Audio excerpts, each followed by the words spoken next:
रुपन जी भैया। आज ना मालूम क्या बात है, रह रह कर दिल धड़क रहा है और उदल की याद आ रही है। क्या उदल की याद आ रही है? हाँ, ऐसा लगता है कि हमारे खानदान में या तो कोई ऐसी बातें उठी हो या किसी को कष्ट हो। नहीं भैया, अगर आपके खानदान में कोई बातें उठी होती या किसी को कोई प्रकार का कष्ट होता तो आप तक संदेश जरूर भेजा जाता। हाँ, तुम ठीक कहते हो, लेकिन एक हफ्ते से ज्यादा हो गए, कोई समाचार नहीं मिला।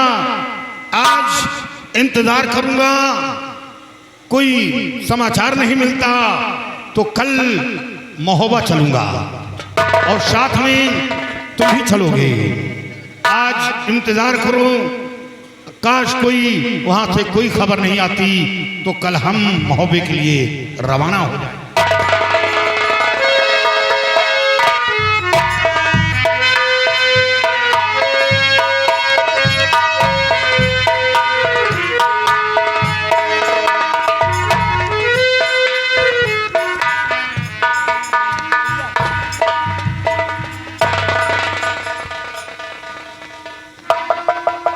लो, अभी अभी हम बातें ही कर रहे थे और याद आते ही मेरा भाई सामने आ गया। लेकिन बात क्या है? बात क्या है? तुम रोते हुए आए हो, ये तुम्हारी आंखों से आंसू छलक रहे हैं। अगर तुम्हारी तरफ किसी ने हाथ उठाई हो, मैं उसकी आंखें निकालूंगा। अगर किसी ने हाथ बढ़ाया हो तो मैं उसके हाथ काट कर फेंक दूंगा। बोलो, रोने का कारण बताओ। दादाजी कैसे? दादाजी ठीक है भैया। और माँ कैसी? माँ बाप ठीक है भैया। तो फिर रोते ही क्यों आए हो? बोलो भैया, आप तसलीफ रखिए, मैं सब कुछ आपसे बताऊंगा। और सुनो ध्यान देकर जरा, ऐ भैया मलखा,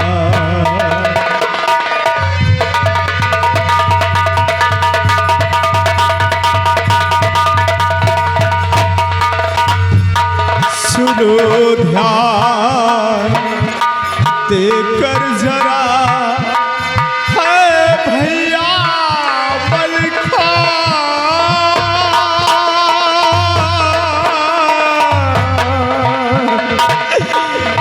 और चढ़ा करेंगा, और चढ़ा करेंगा कभी महोबे गए गया।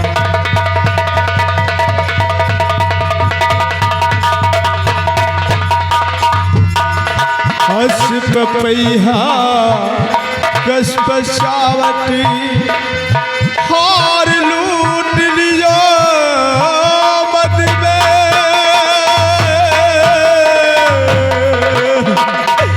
और लाखा पातुर छीन के उसने रखा अपने हद में।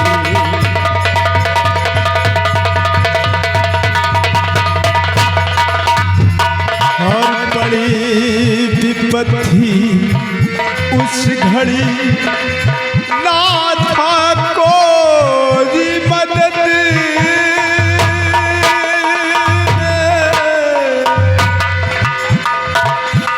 और बड़ी विपत्ति उस घड़ी, ना था कोई मदद।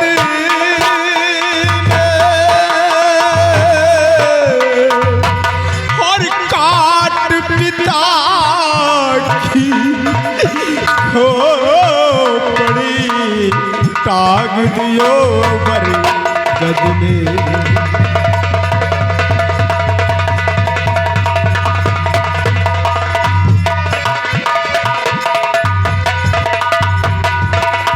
लेने को बदला उससे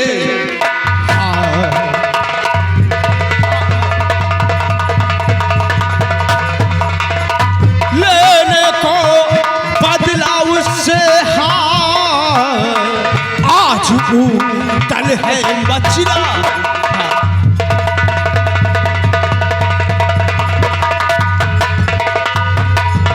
और जिगर की कसक निकालूं और दुर्ग तोड़ रंजोड़ मोड़ मुछल कर या को मारूं।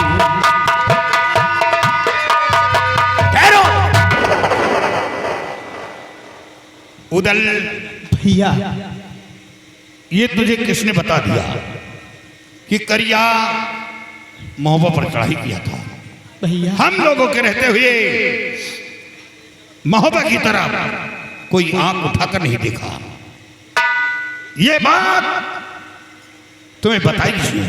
भैया ये बात मुझे मामा जी ने बताया। मामा जी? हाँ इधर आओ।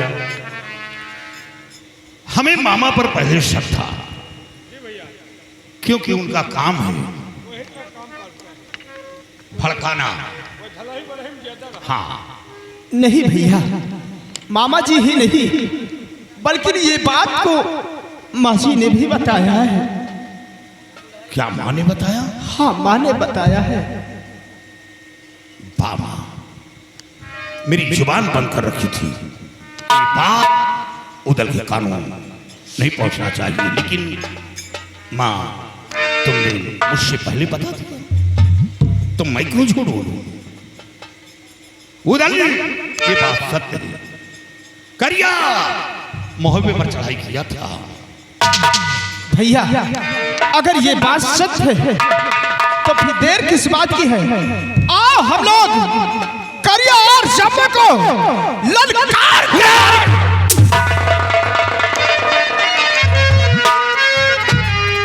और मतले मेरे सामने भाई मुस्करिया का नाम को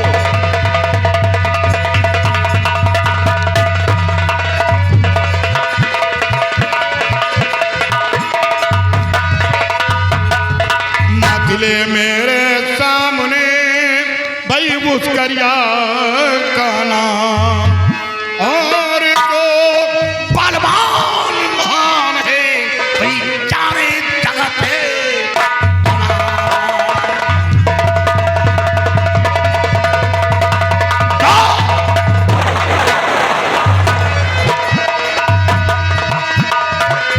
जो बलवान महान है भाई चारे जगत है।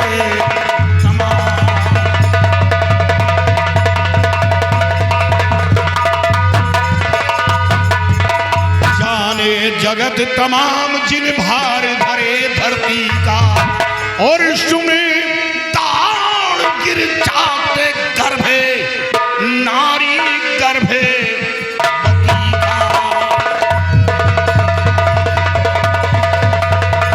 सुने ताड़ गिर जाते गर्भे नारी गर्भे पति का।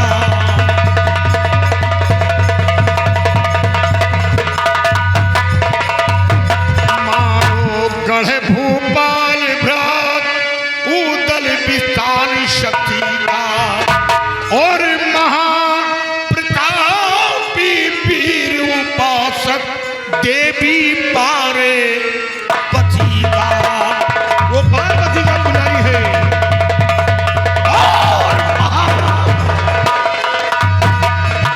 महाप्रतापी वीर उपासक देवी पारे पति का।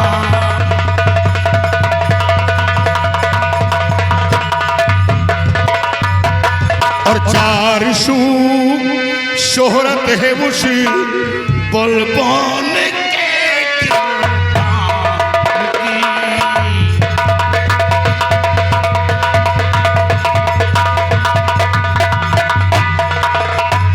चार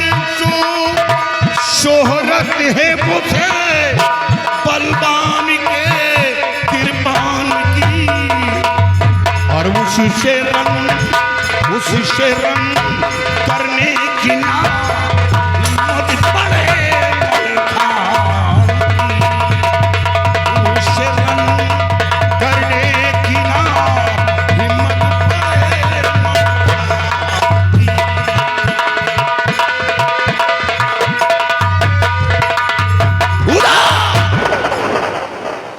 उसके चलने से ये पृथ्वी थर्राती है, दहाड़ दे तो आसमान कौन उठता है। इतना ही नहीं, गर्भ नारी स्त्री का गर्भ गिर जाता है तो हमारी और तुम्हारी क्या औकात है। करिया से श्रवण क्षेत्र में लोहा ले। वाह बड़े भैया वाह, एक दुश्मन की तारीफ करते हुए तुम्हें शर्म आना चाहिए बड़े भैया।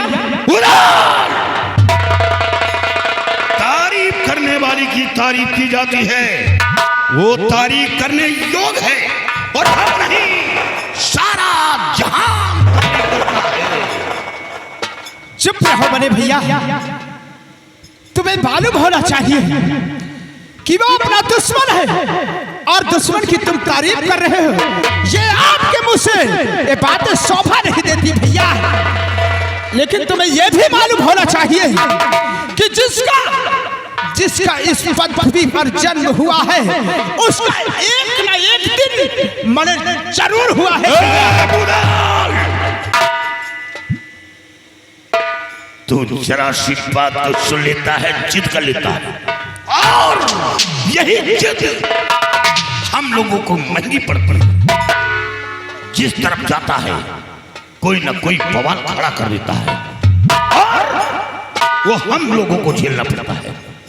याद कर, जब तू दादाजी के साथ दिल्ली पृथ्वीराज चौहान के यहां गया था, दादाजी कर देने गए और उसके एवज में वहां तूने क्या किया कि वहां बात कर, तूने शांग गाड़ दिया।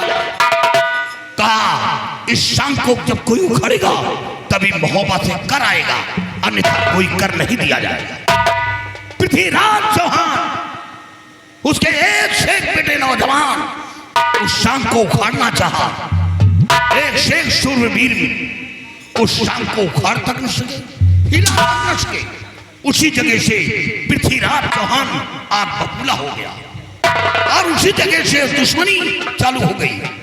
तेरी वजह से दिल्ली पृथ्वीराज चौहान के यहाँ दुश्मनी बनी गई। उपमा तू जिस तरफ जाता है दुश्मनी है दुश्मनी। याद रखो, ये मलखान नहीं जाएगा। अगर जाना चाहते हो तो जाओ, लेकिन मलखान ठीक है बड़े भैया, आपको नहीं जाना तो बचा। आप इसी सिरसागढ़ में हाथ पर हाथ रखकर बैठो। ये उदल आज खुद पानगढ़ के लिए जाएगा, अपने बाप का बदला चुकाने।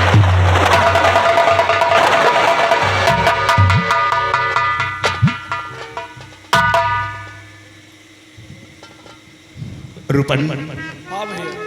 आज तक उदल को कुछ नहीं कहा, इसकी हर बात को मानता आया जी, लेकिन ये जरा सी बात को सुन लेता है, जिद कर लेता है और ये जिद हम लोगों को झेलनी पड़ती है। और ये मारो गया तो जिंदा वापस नहीं आ पाएगा। लेकिन भैया उदल बचपन का जिद्दी है, मानेगा नहीं, जाएगा जरूर। चलकर उसे समझाओ, समझी लाओ। उदल को समझाओ और वहां जाने से रोको। अगर ये वहां गया तो बेमौत मारा जाएगा। बाप का मारे हैं खून खौल रहा है और आप जाने से इनकार कर रहे हैं। चलिए कहरजे आवाज नहीं। क्या कहा? उदल को समझाओ और वहां जाने से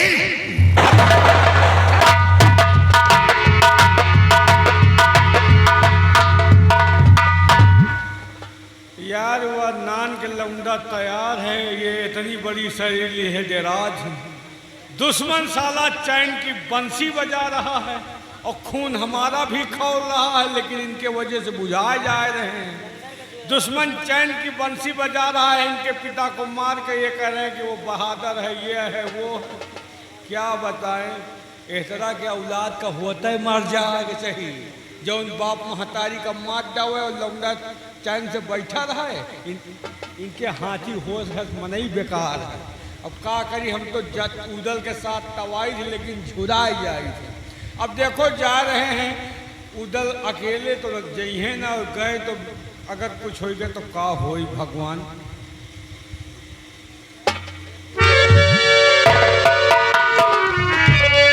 हेलो।